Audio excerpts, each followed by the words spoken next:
Bonjour à tous et bienvenue sur boursicoté.com pour cette nouvelle analyse technique Forex et matières premières avec une paire de devises euro-dollar qui, malgré une certaine volatilité aujourd'hui, persiste dans une dynamique plutôt haussière. On est parti ici d'un beau contact avec la bande de Bollinger supérieure, même d'un dépassement, pour revenir ici donc suite à certaines news sur la moyenne mobile 20 exponentielle qui est en train de casser. Donc on est toujours ici dans cette perspective. Hier je vous parlais d'une certaine neutralisation qui serait possible ici à l'intérieur de ce range 1.1110, 1.1220. On a quand même une perte de dynamique par rapport à la précédente tendance haussière qui n'était déjà pas très forte. Donc range possible avec une zone ici médiane qui est en train de se dessiner aux alentours de cette zone des 1.1164. Donc on le voit ici sur cette phase où on a eu ici énormément de tests ici sur cette phase et sur cette phase, c'est juste sur cette zone que les cours de la paire de devises euro-dollar est venu buter avant de se retourner. Donc un range ici entre 1.1110 et 1.1220. Zone inférieure, donc plutôt une pression baissière sous 1.1165. Zone supérieure, donc plutôt une pression haussière de sortie au-dessus de cette zone, avec donc toujours un biais qui tente à devenir neutre. Et sur la paire de devises livre sterling contre dollar américain, c'est toujours la neutralisation. On a eu ici un contact avec la zone des 1.2970 qui a validé donc cette zone comme support, cette zone qui était précédemment la résistance d'une zone de consolidation horizontale.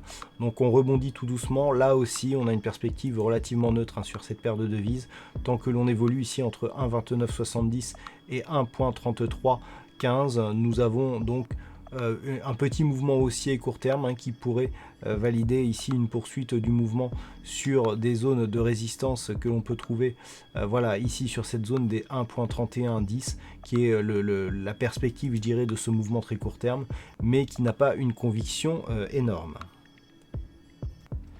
Sur l'or, là aussi, c'est la neutralisation qui s'impose avec un cours d'équilibre ici qui se fait sur la zone des 1550 $ l'once, zone qui avait été franchie ici sur un gap haussier et qui avait eu du mal ici à retrouver un statut de support majeur sur cette dynamique. Il semblerait que ce soit en train d'être le cas.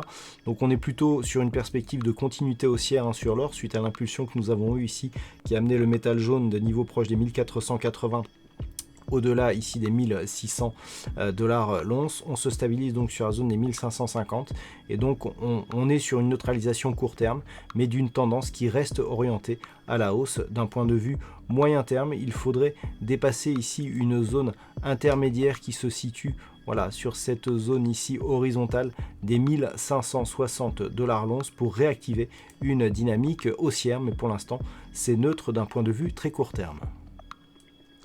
Et puis enfin sur le WTI, on est toujours ici dans une dynamique de sortie mais qui tente à se neutraliser. Alors ce qui est assez intéressant, c'est que par rapport à la précédente dynamique haussière que l'on voit ici, on s'est stabilisé après un contact ici dans la zone 50-61,8% dans les retracements de Fibonacci. Alors si maintenant on se rapproche pour voir un petit peu ce qui se passe, on est donc bien venu chercher ici cette zone et on se stabilise ici dans une zone de squeeze au niveau des bandes de Bollinger.